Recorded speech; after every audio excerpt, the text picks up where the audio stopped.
ಆರಿಸಿ ಡ್ರೋನ್ ಆರಿಸಿ. ಹಲೋ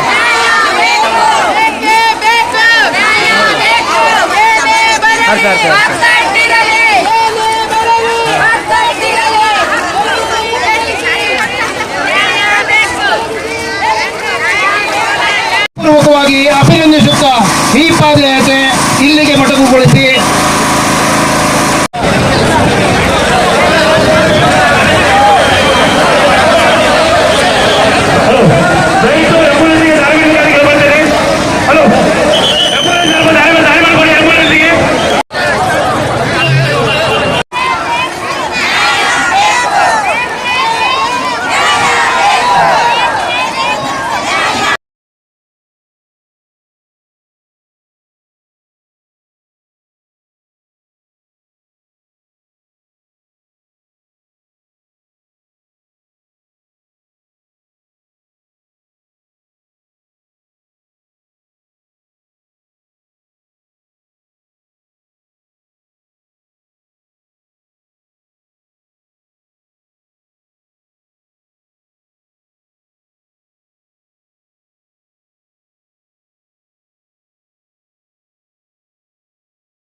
ಕೇಣಿ ವಾಣಿಜ್ಯ ಬಂದರು ವಿರೋಧಿಸಿ ನಡೆಯುತ್ತಿರುವ ಈ ಹೋರಾಟ ಇಂದು ಅಂಕೋಲದಿಂದ ಕಾರವಾರದ ತನಕ ಪಾದಯಾತ್ರೆಯನ್ನು ಹಮ್ಮಿಕೊಂಡಿದ್ದೆವು.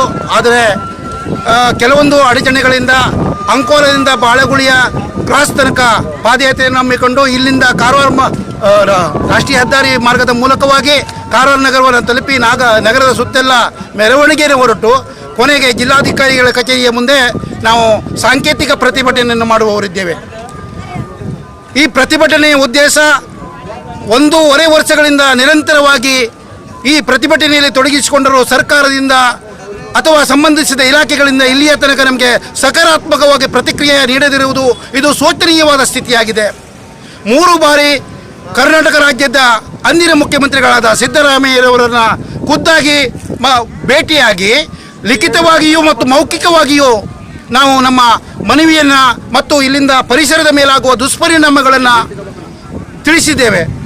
ಅದರ ನಂತರ ಮೆರಿಟೈಮ್ ಬೋರ್ಡು ಈ ಕಾಮಗಾರಿ ಅವರಿಂದ ಆಗ್ತಾಯಿದೆ, ಅವರಿಂದ ಸ್ಪಷ್ಟನೆ ಕೇಳಿ ನಾವು ಇಲಾಖೆಗೆ ಸಂಬಂಧಿಸಿದ ಇಲಾಖೆಗೆ ಪದೇ ಪತ್ರವನ್ನು ಬರೆಯುತ್ತಿದ್ದೇವೆ. ಆದರೂ ಕೂಡ ಸಕಾರಾತ್ಮಕ ಪ್ರತಿಕ್ರಿಯೆ ಇಲ್ಲ. ಈ ಹಿಂದೆ ಆಗಸ್ಟ್ 22, 2025ರಂದು 10,000 ಜನ ಪರಿಸರ ಆಲಿಕೆ ಸಭೆಯಲ್ಲಿ ಪ್ರತಿಯೊಬ್ಬರು ಪ್ರತಿರೋಧವನ್ನು ತೋರಿದಾಗಲೂ ಕೂಡ ಕಂಪನಿಯ ಪರವಾಗಿ ಕೆಲಸ ಮಾಡಬೇಕಾದಂಥ ಸ್ಥಿತಿ ಸರ್ಕಾರಕ್ಕಿದೆಯೋ ಅಥವಾ ಸರ್ಕಾರವು ಸಾಮಾನ್ಯ ಜನರನ್ನು ಬೇಕಾಗಿರುವ ಹೊಣೆ ಇದೆಯೋ ನಮಗೆ ಅರ್ಥವಾಗುತ್ತಿಲ್ಲ. ಏಕೆಂದರೆ 10,000 ಜನಸಂಖ್ಯೆಯಲ್ಲಿ ಅಲ್ಲಿ ಮಾತಾಡಿದ ಪ್ರತಿಯೊಬ್ಬರು ತಮ್ಮ ಪ್ರತಿವಿರೋಧವನ್ನು ತೋರಿಸಿದ್ದಾರೆ. ಆದರೂ ಕೂಡ ಕಂಪನಿಯವರು ತಮ್ಮ ಕಂಪನಿಯನ್ನು ಸ್ಥಾಪಿಸಲು ಇಲ್ಲಿ ಮುಂದುವರಿಯುತ್ತಿದ್ದಾರೆ ಎಂದರೆ ಏನು ಅರ್ಥ? ಅದಕ್ಕಾಗಿ ಇನ್ನು ಮುಂದಿನ ದಿವಸಗಳಲ್ಲಿ ಅಹಿಂಸಾತ್ಮಕವಾದ ಪ್ರತಿಭಟನೆಗಳ ಮೂಲಕ ಸ್ವತಂತ್ರ ಹೋರಾಟದ ಸಂದರ್ಭದಲ್ಲಿ ಅಹಿಂಸಾತ್ಮಕ ಹೋರಾಟಗಳ ಮೂಲಕವೇ ಸ್ವತಂತ್ರ ನಮ್ಮ ದೇಶಕ್ಕೆ ದೊರಕಿತು. ಅದರಿಂದಲೇ 1.5 ವರ್ಷದಿಂದ ನಾವು ಯಾವುದೇ ಗೊಂದಲ ಗಲಾಟೆಗಳಿಲ್ಲದೆ ಈ ಹೋರಾಟವನ್ನು ಇಲ್ಲಿಯ ತನಕ ನಡೆಸಿಕೊಂಡು ಬಂದಿದ್ದೇವೆ. ಇನ್ನು ಮುಂದೆಯೂ ಕೂಡ ನಮ್ಮ ಪ್ರಾಣದ ಹಂಗನ್ನು ತೊರೆದು ಅಹಿಂಸಾತ್ಮಕವಾಗಿ ಕಾನೂನು ಸುವ್ಯವಸ್ಥೆಗೆ ಧಕ್ಕ ತರದ ರೀತಿಯಲ್ಲಿ ನಾವು ಹೋರಾಟಗಳನ್ನು ಮುಂದುವರಿಸುತ್ತೇವೆ ಎಂದು ನಮ್ಮ ಈ ಕೇಣಿ ವಾಣಿಜ್ಯ ಬಂದರು ವಿರೋಧಿಸಿ ಅಂಕೋಲ ಉತ್ತರ ಕನ್ನಡ ಉಳಿಸಿ ಸರ್ವ ಸಮಾಜಗಳ ಸರ್ವ ನಾಗರಿಕರು ಹೋರಾಟಗಾರರು ಎಲ್ಲರೂ ಈ ಮೂಲಕ ಸ್ಪಷ್ಟಪಡಿಸುತ್ತಿದ್ದೇವೆ. ಯಾವುದೇ ಅಹಿತಕರ ಘಟನೆ ಆಗದಂತೆ, ಅನಾಹುತವಾಗದಂತೆ ಸೂಕ್ತವಾಗಿ ಬಂದೋಬಸ್ತ್ ನೀಡಿದ ಪೊಲೀಸ್ ಇಲಾಖೆಯವರಿಗೆ ಮತ್ತು ಮಾಧ್ಯಮದವರಿಗೆ ಹೃತ್ಪೂರ್ವಕವಾಗಿ ವಂದಿಸುತ್ತಾ ತಾಲೂಕಾಡಳಿತಕ್ಕೆ ಮತ್ತು ಜಿಲ್ಲಾಡಳಿತಕ್ಕೆ ಅದು ಎಲ್ಲಕ್ಕಿಂತ ಮುಖ್ಯವಾಗಿ